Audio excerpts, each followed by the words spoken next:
안녕하십니까. 오늘은 한국어를 구하자, 싸우더라도 배를 부수지 말자. 그리고 촛불의 민의, 그 본질은 무엇일꼬? 그리고 국민의 숨은 민의는 없을 것인가? 이것을 또 분석해 보겠습니다. 그리고 대통령께서 예전에 대한민국과 결혼했다 이렇게 말씀하신 것 같은데 대한민국을 어깨에 지고 있기 때문에 산화하려는 각오를 가져야 된다. 이런 것이고, 그리고 탄핵이 가결되었을 때, 탄핵이 부결되었을 때 내년 한국 정치는 어떻게 흘러갈 것인가, 이 부분에 대해서 이 탄핵 부분은 조금 뒤에 말씀드리겠습니다. 여러분, 이렇게 한번 생각해 보세요. 큰 바다를 항해하는 배가 있습니다. 한국어입니다. 여러분 지금 같이 타고 있어요. 그 안에는 각계각층이 타고 있습니다. 그리고 좌우위, 진보, 보수 모두 같이 타고 있습니다. 사상 이념 다른 분들도 다 있습니다. 그 안에 선악 가치관이 다른 분이 있고 이해관계가 또 다른 분이 많이 있습니다. 직업이 다 다르고요. 같이 가면서 이건 옳다 저건 그러다 싸울 수도 있고 밀고 땡기고 선이다 악을 논하고 이건 좋아요. 그 안에는 자유롭거든요. 그런데 바다가 잔잔하고 배가 튼튼하게 갈 때는 뭐 그 정도를 넘어서 술에 취해서 쓰러져 있어도 되고 한쪽에서 격투기를 해도 상관이 없습니다. 또 뭐 약간 모함을 하고 선동을 해도 잘 갑니다. 그 배. 괜찮아요. 그러나 태풍이 몰려오고 바다 파도가 높아지고 배가 흔들거리고 물이 넘치고 새고 이럴 때는 어떻게 하겠습니까? 그때는 싸우던 손도 멈추고 물 새는 건 맞고 키를 단단히 잡고 항해를 해야 되지 않겠습니까? 한국어가 배전이 무너지고 구멍이 나고 물이 새고 그러면 안 되거든요. 그렇게 되면 그 안에 타고 있는 사람은 상하 좌우 적과 친구 할 것 없이 같이 침몰해서 죽는 겁니다. 그것은 피해야 되거든요. 물론 그 중에 다른 배를 준비해 놓고 있는 거라면은 그렇게 하고 탈출하는 경우도 있겠지요. 그렇지만은 어디 대다수 그 승객이 그러겠습니까? 같이 살아야죠. 그래서 우리가 옳으니 그러니 해도 반드시 한국어가 이태리 올 때는 먼저 한국어 안전부터 봐야 됩니다. 물 새는데 어디 없나? 어떻게 해야 이거 한국까지 안전하게 갈까? 이것부터 봐야 되거든요. 그럼 우리 국민들이 지금 한국이 평화로운 항해하고 있다고 봅니까? 그 시점이 있다고 여기십니까? 제가 보기에는 남북관계 등등을 해가지고 일측일발 그 상황에 있어요. 이 한국어가 안전한 상태가 아닙니다. 그렇다고 한국어가 아주 부실하고 걱정할 정도다. 그건 아니에요. 문제는 이 승객 여러분이 조금 진정하고 옳다 그러다 놓고 냉정하게 판단하고 그러면은 아주 튼튼하게 움직일 수 있는 상황이거든요. 그런데 그게 안 되면 배가 뒤뚱뒤뚱 위험하다는 거죠, 지금. 그러니까 잔잔한 파도 위의 항해는 아니다. 지금 상태가. 그래서 여러분, 지금 제가 말씀을 드리더라도 옳다 그러다 다 비우고 좌우 비우고 이념 비우고 한번 들어봐 주세요. 그렇게 하고 판단을 내리도록 하세요. 지금 한쪽에서는 박근혜 하야시키자, 탄핵하자, 쫓아내자 그렇게 하고 있습니다. 그럼 한쪽에서는 절대 안 돼. 보호하자. 이렇게 또 들고 일어나고 있어요. 그렇다면은 대다수 국민이 어떻게 하고 있는가요? 지금도 뭔가 잠겨 있다 이거예요. 왜냐? 생각해 보세요. 저 고속버스를 타나 역으로 가나 어지간한 곳에 가보세요. 여기저기 보면은 박근혜 퇴진하라 하야하라 붙여놓고 서 있고 그렇지 않습니까? 그러면 그거 보면 여러분 어떤 기분 듭니까? 와, 많은 사람이 다 이거 쫓아내야 된다, 퇴진해야 된다, 그거 원하는 것보다 또 이런 기분 좀 들 거예요. 거기다가 TV 턱 틀어보면 어때요? 왠가 시초풀 나오지요. 왠간 뭐 어디가 부실하고 어디가 비리가 있고 수없이 나오지요. 그러면은 눈버렸다 하고 꺼버린 사람도 있지만 그 들으면 또 들어와야 한쪽으로 온 세상이 날뛰는 것 같아요. 신문을 떠들여도 그렇고 들려오는 소식은 다 그렇습니다. 그럼 어떤 기분 들던가요? 처음에 정말 세상 혼란하구나, 이 큰일이구나, 박근혜 엄청나게 잘못했구나 이런 생각 안 들던가요? 물론 지나보니까 지겹고 듣기도 싫고 그리고 알고 보니까 별것도 아니네 이럴 수도 있지만 초기에 아마 그렇게 생각 들어올 거예요. 이 언론 보도가 끝없이 나오면 처져듭니다. 처져들어. 이 분위기에 젖는다 그래요.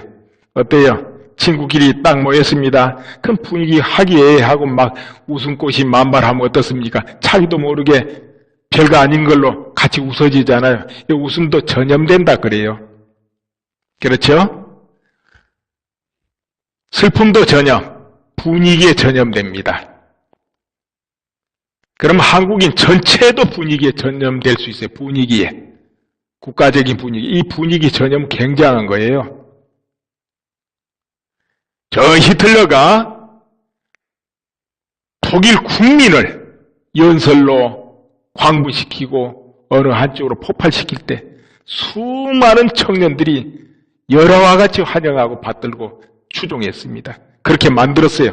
그때 분위기가 또 그랬어요. 사회가 정말 좀 암담했습니다. 경제적으로도 참 어렵고 그야말로 전쟁 전이 그런 분위기였어요. 그때 이미 국가 간에 살벌했고 그럴 때 독일이란 이름을 내세우면서 이렇게 하니까 그 수많은 사람이 열광했습니다. 그때 분위기 엄청난 거예요. 그 힘으로 구세력, 기득권 모조리 붕괴시켜버리고 바로 독일 총독이 됩니다.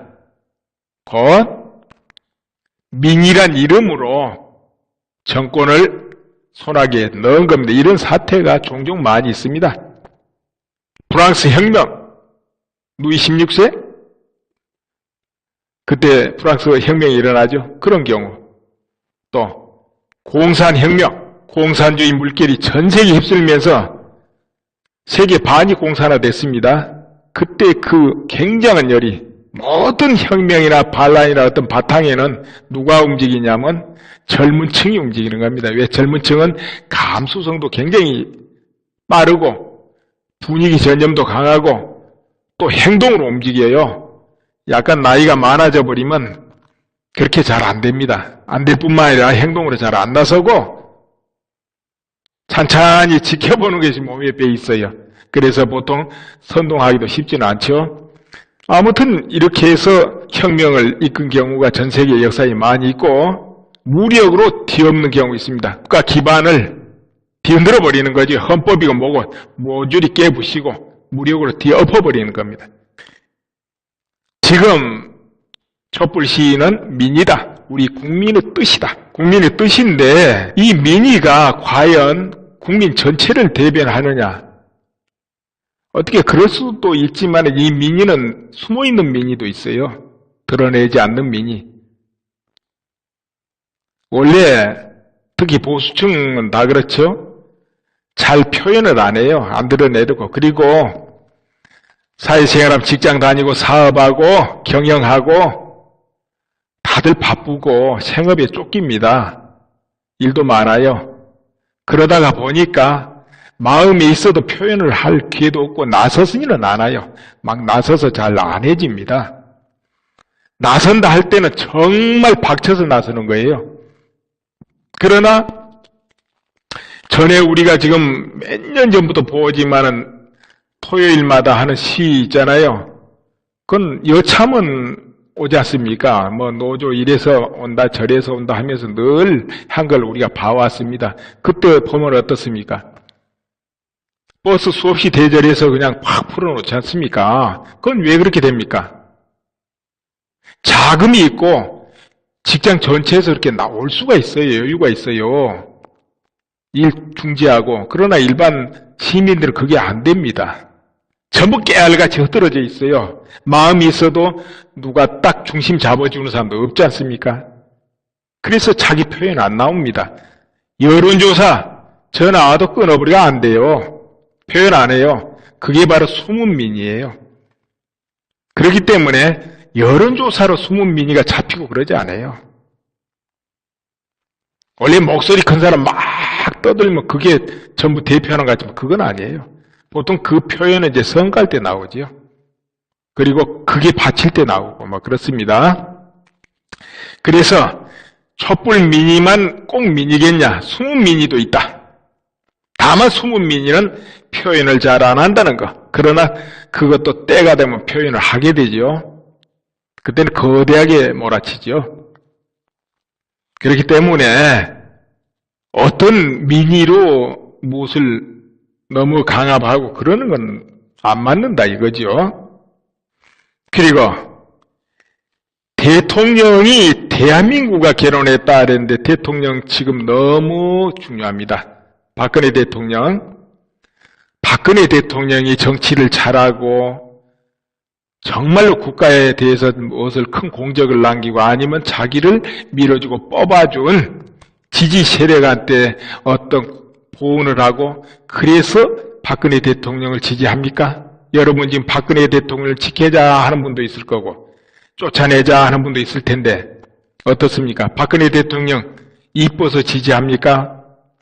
지지한 세력 안에도 김영란 법으로 손해난 사람도 많을 거고 공무원연금법으로 손해난 분도 많을 것이고 그렇지 않아요?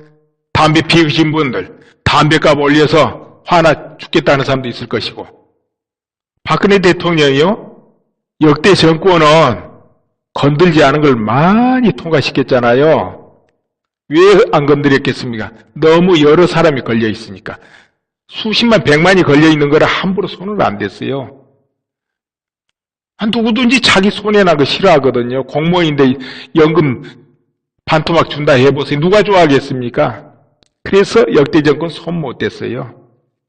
담배값도 국민 담배 핀 사람이 얼마나 많습니까? 그 숫자가. 그거 2배 딱 올려놓으면 좋겠습니까? 수십 년간 못 물리는 게 있어요. 종교세. 종교인들한테 물리는 거. 스님, 목사, 신부. 그런데 18년부터 그거 물리잖아요. 그 기독교에서 또 얼마나 그거 반대했습니까? 물론 박근혜 대통령이 물린 건 아니지만 국회 통과했지 않습니까? 일단 이 행정부에서 또 이렇게 올리고. 그렇게 해도 나라를 걱정하자. 이 안보보다 더 중요한 거 있냐? 이 한국호가 있으니까 우리가 그나마도 그거라도 항의하고 잘했니 못했니 기분 나쁘니 왜 내가 손해봐야 할 테니 그런 거 아니겠냐? 이렇게 하고 한국어를 살리자 하고 박근혜 대통령을 지지하는 사람도 많다 이거예요. 한국어를 살려야 되니까 우선은 지금 박근혜 대통령이 무너지면 다른 게 차례차례 무너지니까 살리자는 거 아닌가요? 그리고 또 반대하는 분들도 그렇잖아요. 반대하는 이유가 다 있어요. 합당한 게 나름대로. 박근혜 대통령 법 통과마다 마음에 안 든다. 내가 손해난다. 이해관계에 내가 참 손해나니까 지지 안 한다. 이런 분들도 실제로 또 많을 것이고 당연히 있죠. 그리고 박근혜 대통령 통치 스타일이 마음에 안 든다. 이럴 수도 있고 또 어떤 이는 이번에 사건 보니까는 박근혜 대통령을 믿었더니 아주 잘못한 게 많네.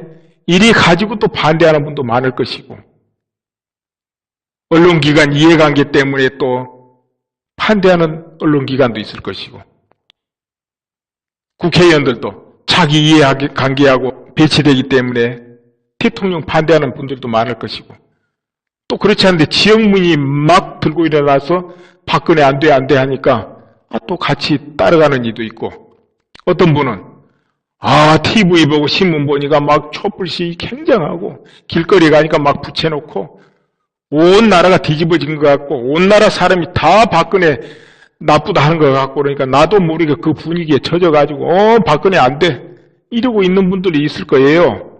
또 이게 한국어 저 구멍 내가지고 침수시켜버리자 이런 분들도 또 있을 것이고 그런 분들도 거기 합시하고 또 그렇게 하고자 한 분들은 오래 또 계획 세워가지고 1년, 2년, 3년 계획 세워가지고 팀 짜가지고 진행할 수도 있는 것이고 그런데요 아무리 반대하나 찬성하나 전부 한국어 승객이에요. 일단 한국어 침몰하면 다 죽어요.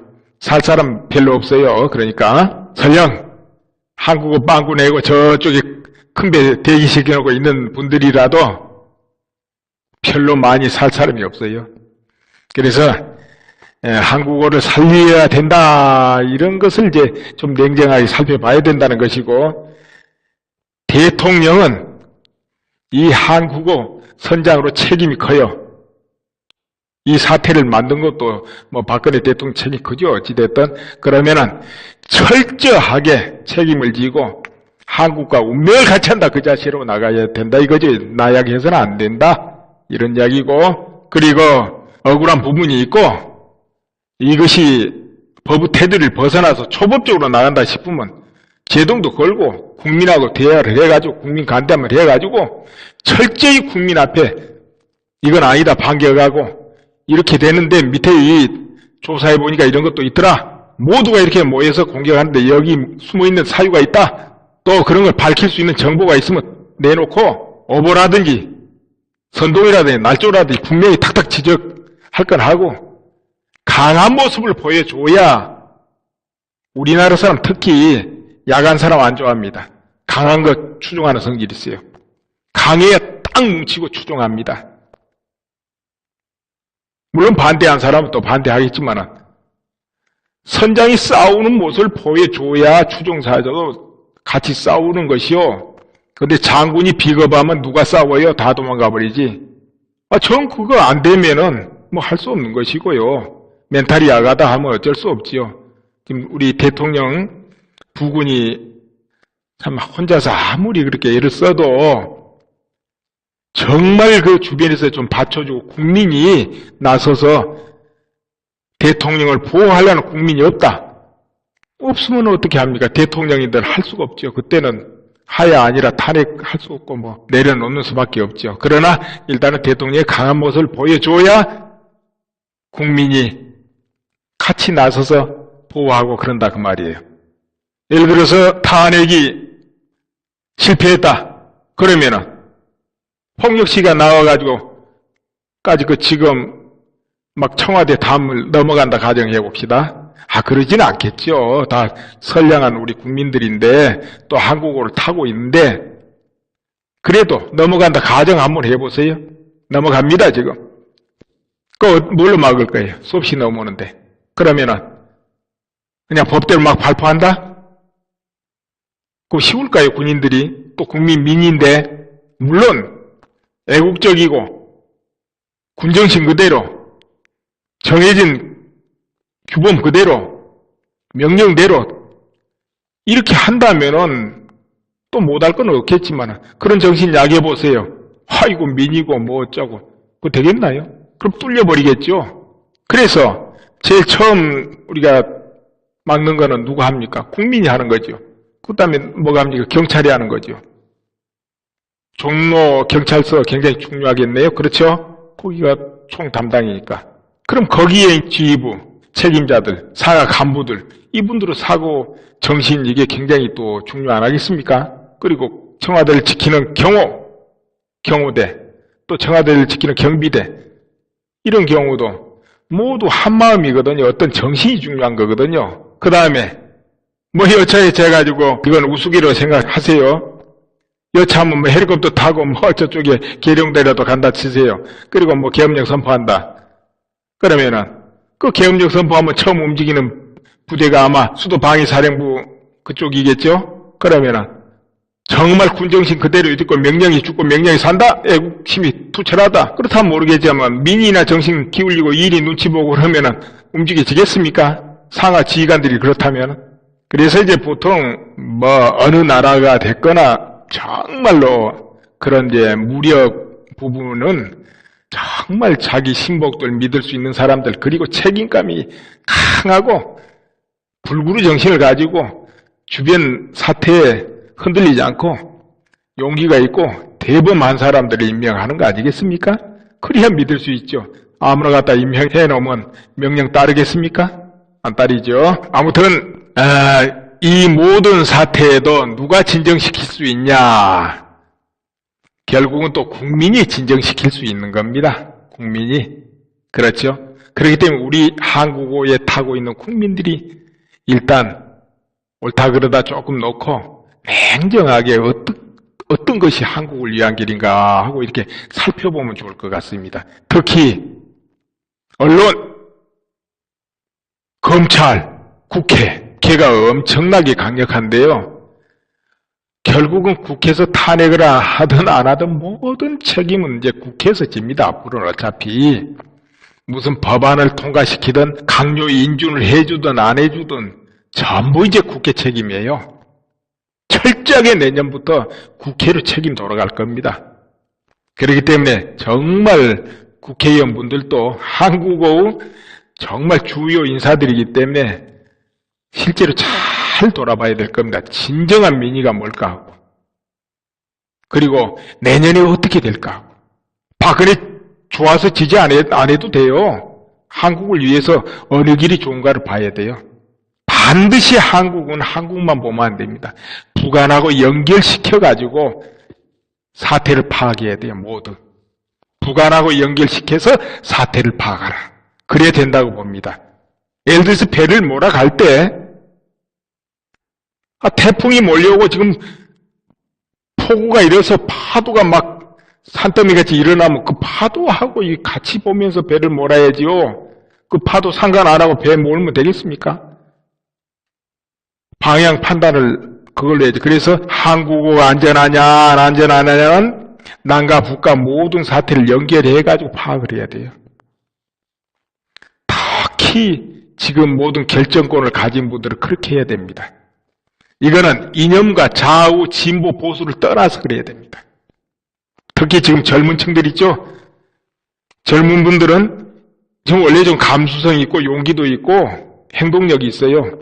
그러나 정말 자제력 같은 거는 좀 부족합니다. 아무래도 지금 젊은 층 그럴 거예요. 모두 자기가 생각하는 거 최고 옳다고 여길 거예요. 그때는 누구나 다 그래요. 내가 지금 딱 판단한 게 절대적으로 옳아, 이게 강해요. 그래서 행동력도 강합니다. 그때는 원래 흐름이 그래요. 몸 안에 흐르는 그 기혈 흐름이.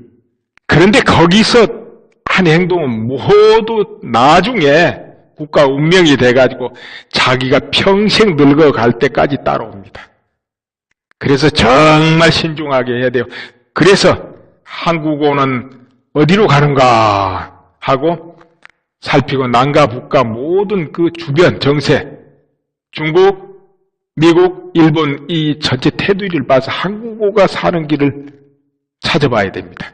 옳으니 그러니 누가 뭐 어떻게 했니? 이거 별 몇 푼 안 되는 거예요. 그까짓 거는. 뭐 태반 주사를 맞든 뭐 보톡스라도 그게 뭔 그 대수라고 그까짓 거. 별거 아니에요, 그런 거는. 이 국가 전체 테두리 볼 때는요, 별거 아니에요, 그거는. 그리고 지금부터는 탄핵이 가결됐을 때와 안 됐을 때 말씀드릴 거예요.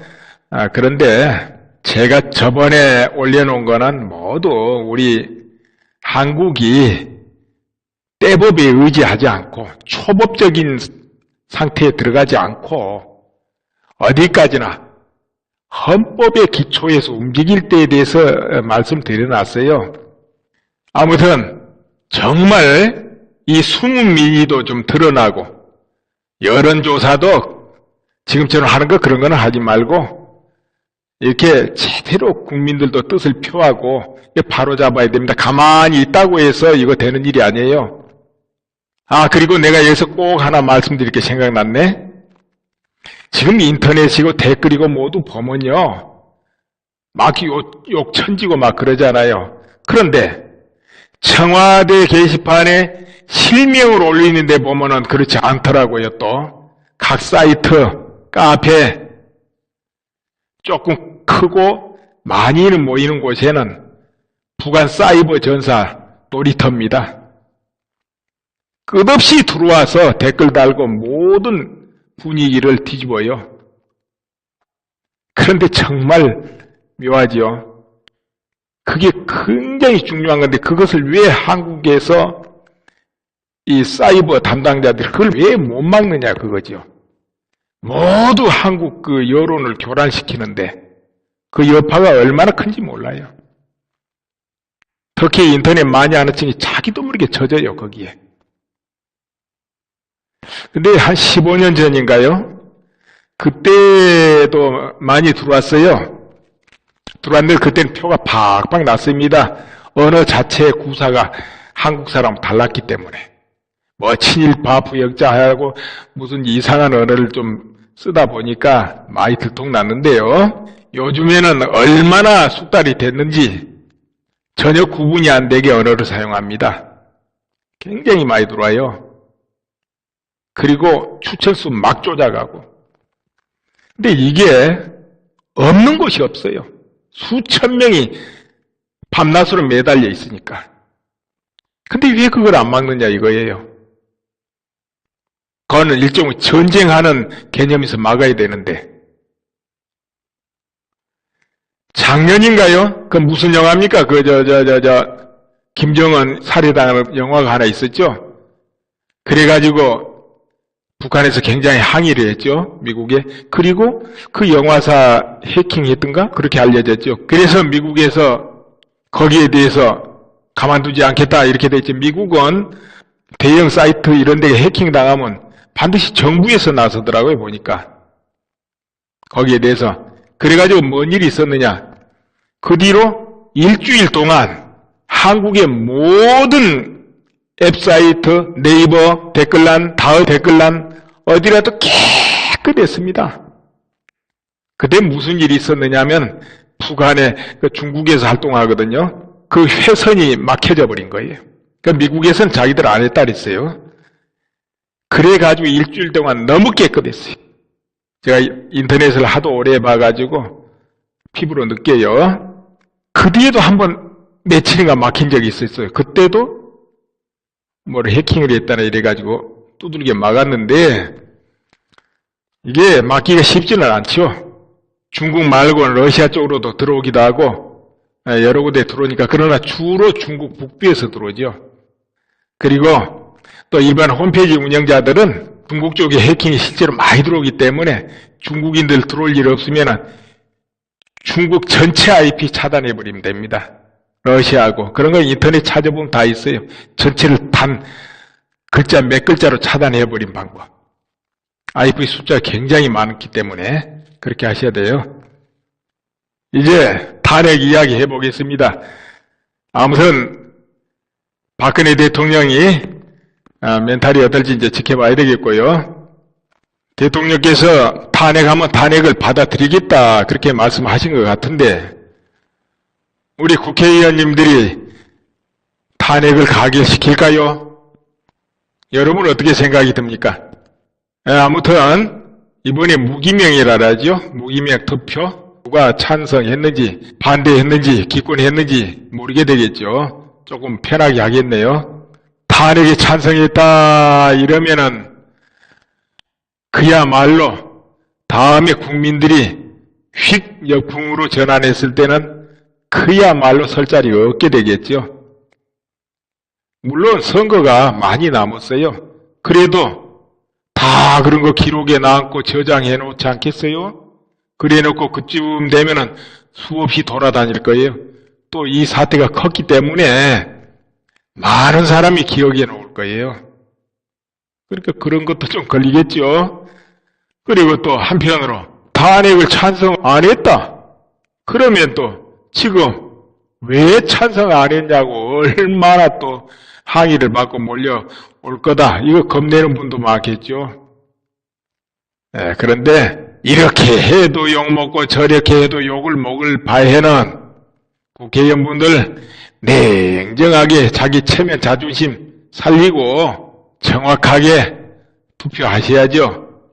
분위기 휩쓸려가지고 이거 민인가 보다 이런 식으로 하는 게 아니고 냉정하게 판단하셔야 된다 이거예요. 그리고 늘 분위기는 늘 바뀝니다. 내년 봄, 그 다음 늘 바뀌어요. 그렇기 때문에 딱 중심 잡고 하셔야죠. 그리고 이 탄핵 반대가 어디서 나올지 몰라요. 비박한테 나올지 국민의당 속에서 나올지 더민주에 나올지 알 수가 없습니다. 더민주는 절대 안 나올까요? 그걸 누가 보장하겠습니까? 현 집행부 아니면은 유력 대권 후보 마음에 안 드는 국회의원도 있겠죠. 그럼 그분들 반대표 던질 수도 있죠. 기권할 수도 있고. 시대 막 국회 쳐들어오는데 겁 안 날까요? 오히려 쳐들어오라고 반대 던질 사람도 있을지 모르죠. 그건 사람만 모르는 거예요. 아무튼 그거는 다 알아서 할 일이고요. 그렇다면은 탄핵이 가결됐을 때 어떻게 되겠습니까? 우리가 상식적으로 헌법이 정해진 대로 하면은 대통령은 그 다음부터 정지되고 한교안 권한 대행 체제로 가겠죠. 그리고 헌법재판소는 심의에 들어가기 시작합니다. 그렇게 되면은 원고 피고 양쪽에서 법리 공방을 하게 되겠죠. 문서 받고 보내고 문서 받고 보내고 이렇게 하다가 보면은 7, 8개월 훌쩍 지나가는 겁니다. 그럴 수밖에 없어요. 2천만 원짜리 소액재판 법리 공방 없습니다. 그거 서류 몇 장 넣으면 그걸로 끝이에요. 판사 보고 단번에 1심으로 끝내는 게 바로 소액재판이죠. 그것도 넣고 빼고 도착을 받고 하면 두 달 넘어요. 그런데 포럼마다 법리 계속 공방전 해야 되는 그런 헌법재판소에서 뚝딱거릴 수는 없죠. 빨리 안 되죠. 인용을 한다면 기각은 빠르지만 기각이야. 이거는 심판 대상이 아니야. 하고는 잘라버리는 거죠. 한마디로. 그게 기각인데 그것도 금방 되지는 않죠. 자, 그런데 야당에 이런 말씀들이 종종 많아요. 탄핵이 돼도 청와대 못 있는다. 하야해라. 원래 탄핵 들어가면 원래 자기가 하고 싶어도 못 한대요. 법적으로. 대통령이 하고 싶어도 못 한대요. 그런데 그냥 하야시켜 끌어내리겠다. 이런 발언도 막 서슴없이해요. 뭐 일부러 그러겠죠. 뭐 법을 몰라서 그러겠습니까? 그리고 이런 경우도 있잖아요. 탄핵 가결되면 바로 헌법재판소는 기각하지 말고 즉각 추인해라. 그게 민이다. 이런 식의 말씀을 또 하신 적도 있어요. 정치인들 보면은. 그분들이 법 몰라서 그러겠습니까? 다 알죠. 그런데도 그렇게 말씀하신다. 그러면 촛불 민의가 막 불타오르니까 무서우니까 빨리빨리 알아서 해라. 안 그러면은 막 밀고 들어갈지 모른다. 이런 분위기 말씀이에요. 그건 뭐를 의미합니까?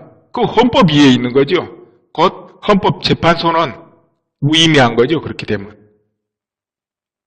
그럼 헌법재판소 처음부터 만들 필요가 뭐 있습니까? 뭐 분위기 따라서 민의 따라서 정한 대로 이러면은 그 필요가 없죠. 그런 거. 헌법재판소가 필요 없습니까? 법원도 필요 없죠. 여론조사를 해야죠. 그거 나한테 맡기세요. 내가 여론조사 해줄게. 내 마음대로 해가지고 문구 만들어가지고 내 기분 좋으면은 A 이기기 하고 뭐하면 B 이기기 하고 내가 마음대로 해줘. 나한테 맡기세요. 법원이고 헌법재판소 문 닫고. 그럼 되겠죠? 안 되겠죠? 그거는 이제 내 우스개 이야기고요. 그건 안 돼요. 그 국민이 다 저항하고 반대하고 그러면 안 돼 하면은 못하지요. 당연히 그건 안 돼 하고 역풍 불고 막 들고 일어나면 어림없지요. 물론 탄핵 들어가면 역풍 되게 불 거예요. 그러나 역풍이 시시하다 좀 약하다. 그럼 무시해버리고 막 밀어붙일 수 있어요. 그러면 어떻게 됩니까? 법 필요 없는 거죠. 대통령 끌려 내려오는 거예요. 실제로. 그렇게 되면. 헌법재판소 엄청나게 압력 들어가면 물론 처음에 자존심으로 견뎌보겠죠. 법관이니까 최고 위에 있는 법관인데 뭐 민인이 뭐 분위기에 휩쓸리고 그러면 그거 안 되겠죠. 그러나 한계가 있어요. 너무 밀어치면 어쩔 수 없어요. 그렇게 무너지는 경우도 있습니다. 그렇지 않으리라고 나는 보지요. 하늘이 무너져도 자기 할 일 하겠죠. 그렇지만은 이제 우리가 이쪽 저쪽도 살펴야 되니까. 그 다음에 한교안 총리 체제로 간다 해도 대통령 탄핵하고 대통령도 청와대에서 지금 보따리 싸가지고 집에 가라.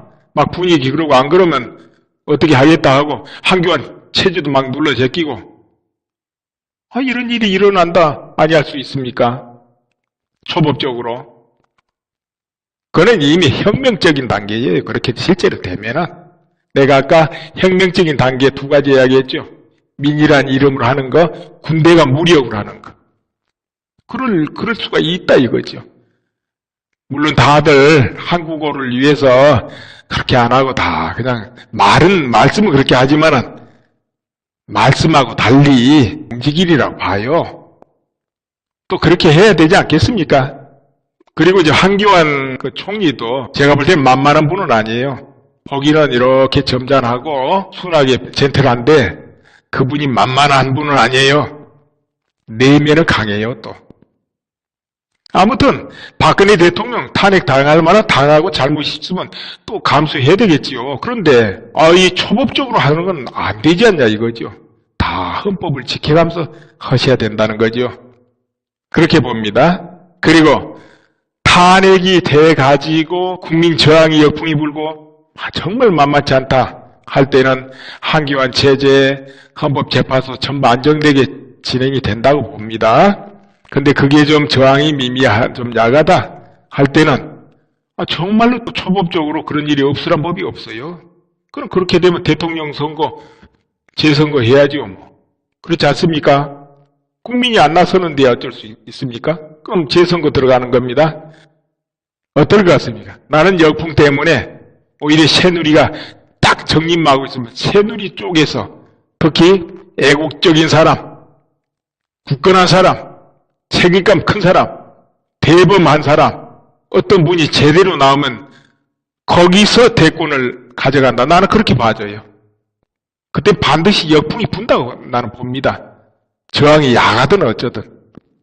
그러나 그쪽의 후보가 기존 정치인 나오면은 아마 그건 좀 잘 안 될 것 같아요. 왜 그러냐면은 그 지지한 그 층들이 배타한 사람들이 이렇게 후보라고 나와보세요.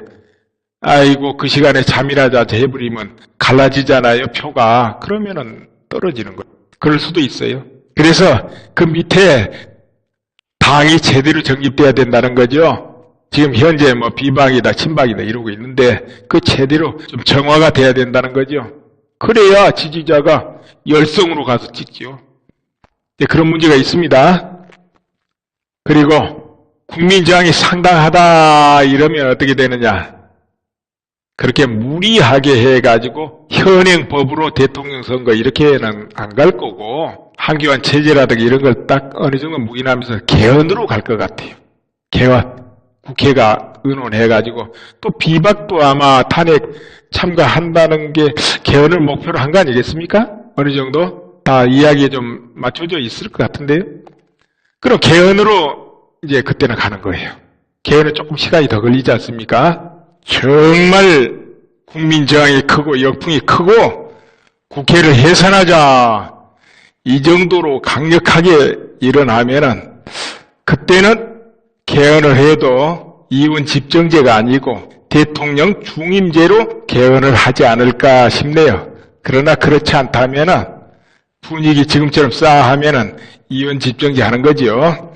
흔히 말한 대통령 중심제 해가지고 정말 남북이 통일되고 그 미래를 위해서 이 헌법이 만들어지면 참 좋겠는데 그거는 이제 남북 통일되고 해도 됩니다.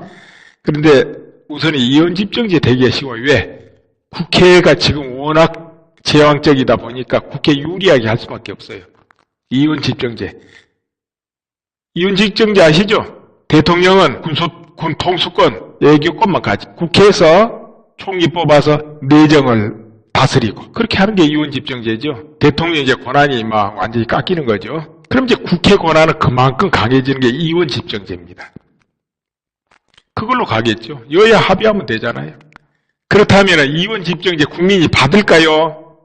그것도 국민투표 해야 되는데 받을 수 있어요. 왜? 지금같이 여론이 초뭉쳐서 이혼집정제 너무 좋다 너무 좋다 하면 국민은 분위기에 젖어요.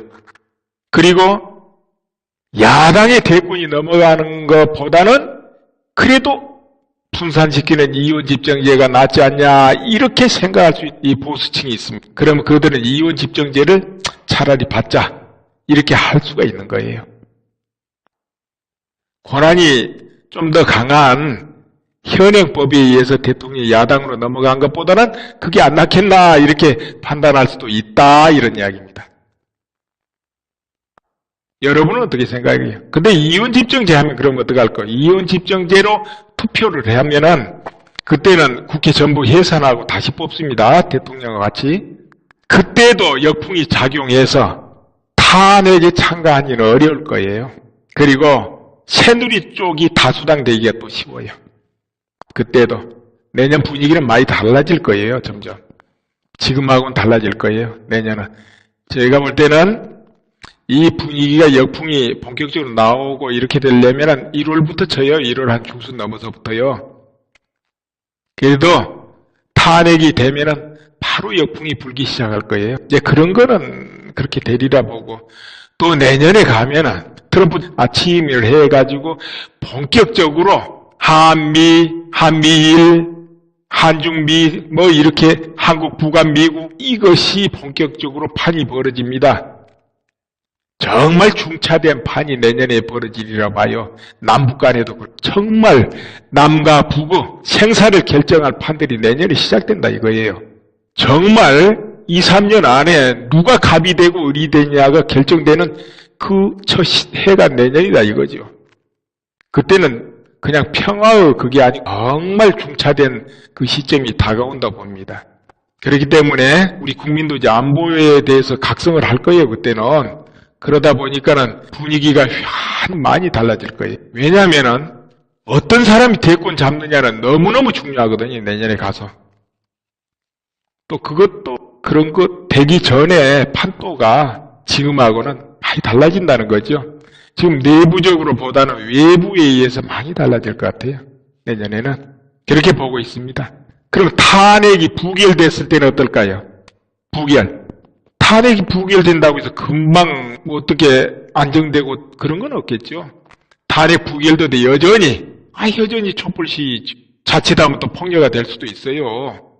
탄핵 부결되면 우선 그냥 여의도 쳐들어갈 거 아니에요? 여의도 국회 해산하자 하고 그럼 또 국회 해산 박수 치는 분들도 많겠죠. 국회가 그렇게 썩 국민 신임을 받는다고 보지는 않거든요. 그리고 또 청와대도 쳐들어가 무너뜨리자 이럴 수도 있고 그래서 뭐 시끄러운 거 여전할 거예요. 이제 이때 국민이 또 현명하게 반응을 하면은 또 이제 시간이 지나면 안정이 되죠. 안정되고 내년 되면 외부적이든 어찌됐든 또 바뀐다고 봐요. 다. 그래도 한동안 혼란하기 때문에 정말 요즘 국가를 책임진 분들은 멘탈이 강해야죠. 강력한 애국심과 그 다음에 책임감, 용기 이런 게 필요할 시점이라고 봐요. 우리 국민들은 지금 하루라도 빨리 나라가 안정되고 활기차게 생업에 종사하기를 바랄 겁니다. 지금은 뭐가 전부 막혀서 안 돌아간다고 그래요. 저는 그저 모든 분들이 모두 평화롭기를 바라요. 오늘 이만 줄이겠습니다.